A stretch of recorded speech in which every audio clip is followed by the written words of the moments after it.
New Mexico went from bone dry, and I mean bone dry, to waterlogged over the past week as storm systems stalled all over the state and dumped record amounts of rain. Cleanup continues in many communities, and some flooding continues, actually.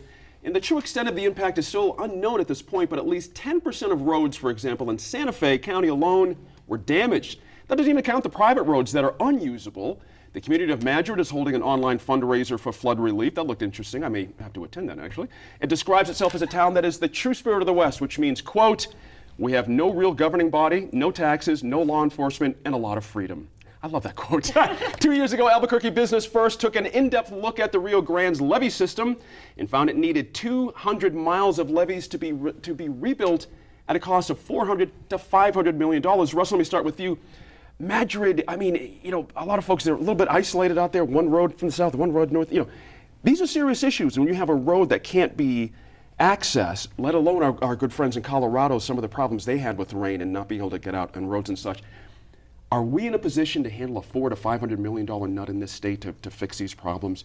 Because the federal government's not giving any money out right now. Exactly. It's not just levees. It's also right. Water systems out on the west side. It's also roads out in the Gila. What this flood did was highlight the problems with our infrastructure. We got exposed, didn't we? We got exposed with our bridges, our roads, our systems, our sewer systems too, because right now our environmental department says look out for the wells, even the private wells. They may be contaminated because of these floods. Right. So we don't get this type of weather often. We get it once. It does help out, get us out of extreme drought, but we're still in a drought.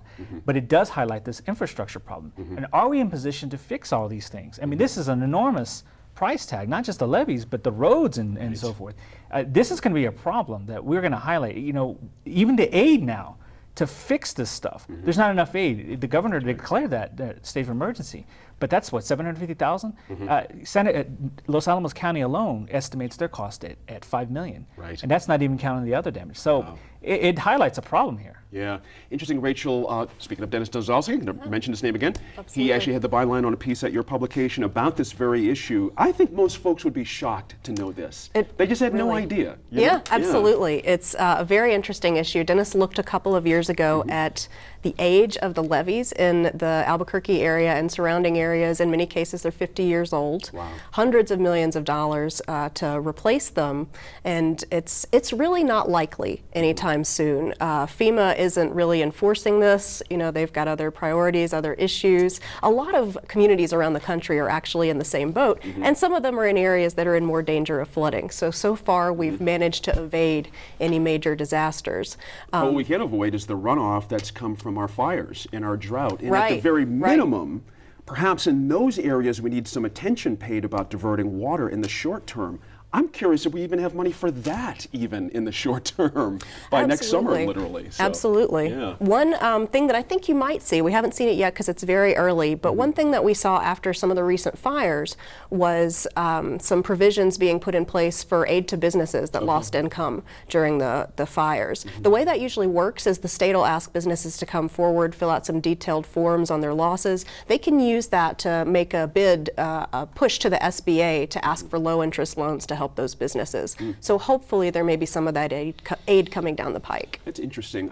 Laura, since you're here, I've got to work this in. Global warming. Got to work it in. As I read it, we can expect more of these types of deluges because of what's happening. In short, you know this better than I do, but let me see if I have this correct.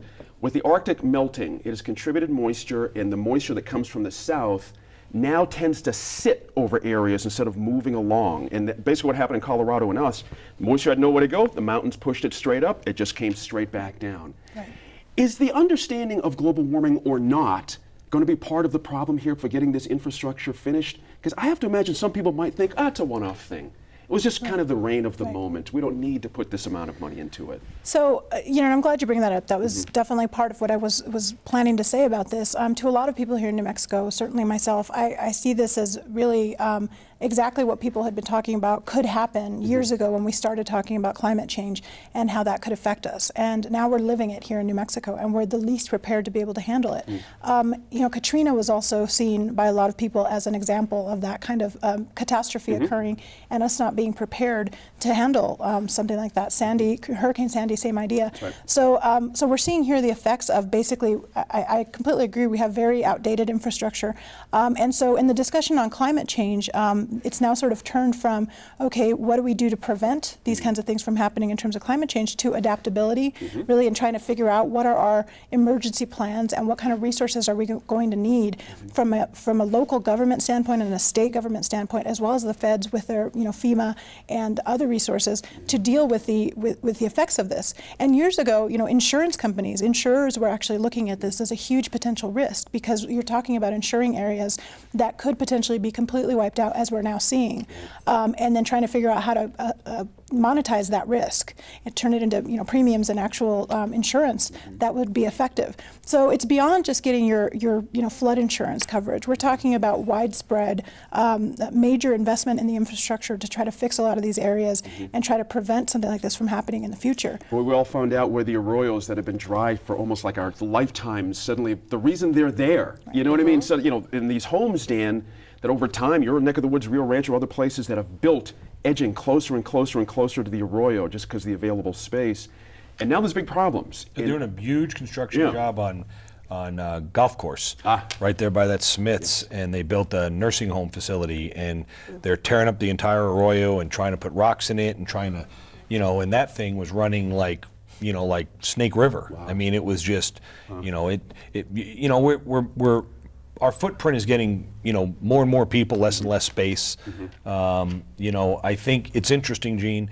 I always got to jab you on this. It's always money with you. Yep. And the problem is we got to figure out what that money is. I mean, is it education? Is it healthcare? At some point we don't have it anymore. I think Rachel's right. I think that at the end of the day, going around New Mexico and saying we're going to spend $500 million to fix levees, people are going to look at you like you're insane. That's right. I think the legislature is going to say, listen, bring on all the water you can. We can handle it at Elephant Butte.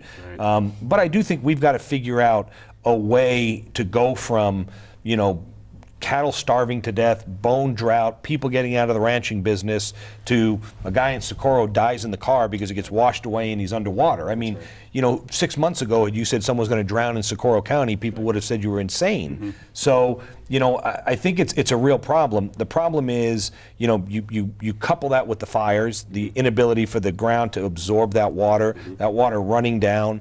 We're in a real dilemma here. Do we take this $400 million and prepare for the next big rain? Right. Do we take this $400 million and go to the health exchange? Do we take $400 million and go to education? We're running out of the amount of dollars we have for the amount of problems that seem to keep poking their head up. As it stands, is it reasonable in this next legislative session to expect that the idea of climate change would have any different appeal in our legislature after this summer? I would tell you, not to get off on the climate change deal, every day the conversation is out there, and every day there's more and more people saying, well, it's not true, yes it is true, no it's not true. So I think the bad part about the climate change issue, in my opinion, is it has become so politicized that I don't think anybody can have a conversation about it either way whatsoever.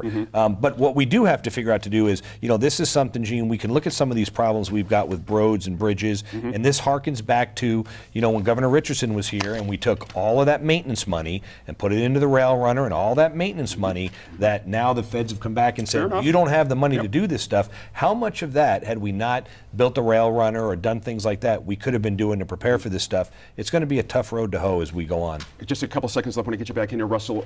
Again, the idea of us cobbling together $200 million, $100 million, $150 million, 10 million. Something now, Trying to find 10 million right, in this culture. Can folks just expect that if you don't get your insurance squared away, your flood insurance squared away, that's going to be it? You better get after this now as a private homeowner, even if you're in a somewhat safe area. Should everybody be awake now because of this? I think so, but whether you're going to convince somebody of that is a different issue, because we're in extreme drought. A couple of months ago, if we even talked about your area's going to flood, the Royal's going to be full, you would have laughed. You've got cacti dying, you've got coyotes basically at your house begging for a glass of water.